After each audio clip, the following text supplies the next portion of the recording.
Stress is shrinking your brain. What neuroscience reveals. Imagine this. You wake up late, rush to work, scroll the news, answer emails, deal with deadlines, and by the evening, your body feels heavy, your head foggy. But here's the shocking truth. Stress doesn't just ruin your mood, it physically shrinks your brain. Neuroscientists have found that chronic stress actually kills brain cells in the hippocampus, the very region responsible for memory and learning. Over time, it rewires your emotional circuits, making you more anxious, less focused, and less resilient. Stress isn't just an invisible feeling. It's a biological storm, carving scars into your nervous system. And in this video, we'll uncover how stress hijacks your brain chemistry, why it changes your memory, emotions, and decision-making, and most importantly, what science says you can do to reverse the damage. Chapter 1. The everyday problem. We all know the feeling. Your phone pings at midnight. Your boss asks for just one more task. Bills pile up. Traffic jams stretch endlessly. Stress has become the background noise of modern life. We wear it like a badge of honor. I'm busy. I'm hustling. I'm surviving. But survival mode comes with a cost. Think of Sarah, a 29-year-old designer.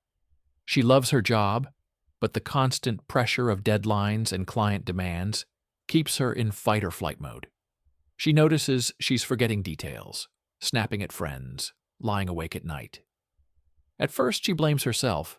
Maybe she's weak, maybe she's lazy, but the truth is deeper. Her brain is drowning in stress hormones, and Sarah is not alone.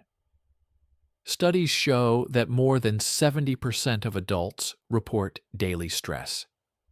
But what most people don't realize is that this constant, low-grade tension doesn't just make you tired. It slowly rewires your brain. Chapter 2. The Science of Stress. What happens in the brain when stress strikes? Stress feels emotional, but at its core, it's biological. The brain is the control tower. It's the first to detect a threat, analyze it, and trigger a full-body response designed for survival. When the amygdala raises the alarm, two powerful systems switch on. The sympathetic nervous system, which jolts the heart, lungs, and muscles into battle mode, pumping out adrenaline and noradrenaline.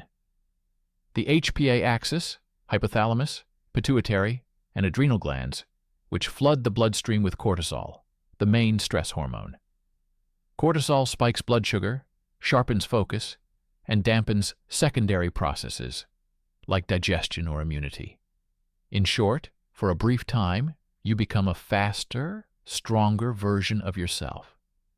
That's why short-term stress can actually improve memory, reaction speed, and concentration. But here's the catch. The brain wasn't built for stress that lasts weeks instead of minutes. When cortisol stays high, it stops helping and starts harming. Connections between brain regions weaken. Inflammation rises. The hippocampus, crucial for memory and learning, begins to shrink. Neuroplasticity, the brain's ability to form new connections, slows down. That's why chronic stress isn't just feeling tense. It rewires the brain toward exhaustion, forgetfulness, and burnout. Chapter 3. The Shift. Why stress is not the enemy, but a tool you can master. Here's the hidden truth. Stress itself is not the enemy. It's your relationship to it. Think of stress as fire. Controlled, it warms your house and cooks your food. Uncontrolled, it burns everything down. Short-term stress is adaptive. It primes you to act fast, make decisions, and survive danger. It's why soldiers in battle, surgeons in operating rooms, or athletes in finals can perform at superhuman levels. But when stress lingers, that same fire eats away at your body. Elevated cortisol stops sharpening focus and starts dulling it. What once gave you energy now drains it. The shift is realizing this. You don't need to kill stress. You need to master it. With the right mindset, you can harness stress as energy instead of letting it corrode your health. Chapter 4. Training. Practice. Practical methods to calm your brain and regain balance. So, how do you train your brain and body to manage stress instead of being managed by it? Breathing resets the system. Stress raises adrenaline. But slow exhalation, for example the 4-7-8 breath, activates the parasympathetic nervous system, your built-in calm switch. Movement burns stress hormones. Exercise is not just fitness. It literally uses up cortisol and adrenaline in your bloodstream, restoring balance. A brisk walk is already medicine. Mind-body tools restore balance. Journaling organizes chaos. Meditation teaches the brain to downshift. Massage or yoga signals safety to the nervous system. Lifestyle is prevention. Good sleep, steady nutrition, and daily routines keep your HPA axis from overfiring. Even small rituals, like shutting screens 1 hour before bed, give your brain recovery time. Reframe the story. Instead of, "I'm stressed because I can't handle this," try, "My body is mobilizing energy for this challenge." Science shows that this mindset shift reduces cortisol's negative effects. And when stress becomes overwhelming? Science and medicine offer tools too. From nootropics and antioxidants that support neurons, to therapy and adaptogens that restore the nervous system. Chapter 5. Long-term impact. How chronic stress damages, and how recovery rebuilds the brain. Here's where it gets powerful. Repetition doesn't just change habits, it reshapes the brain. Chronic stress shrinks the hippocampus. But chronic recovery, consistent sleep, movement, mindfulness, can rebuild it. Neuroplasticity is the miracle here.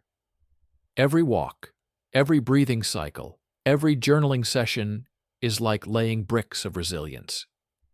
Over months, the brain rewires itself toward clarity and calm. The stakes couldn't be higher. Chronic stress isn't just unpleasant, it's linked to cognitive decline, memory loss, depression, and burnout. Even neurodegenerative diseases like Alzheimer's, triggered by excessive excitatory activity and inflammation. But here's the hope. The same brain that breaks down under pressure can rebuild under care.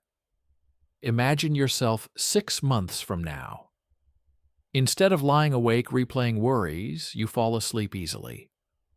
Instead of impulsive outbursts, you respond with focus. Instead of exhaustion, you feel energy. That's not wishful thinking. That's neuroscience. And it's available to anyone who trains.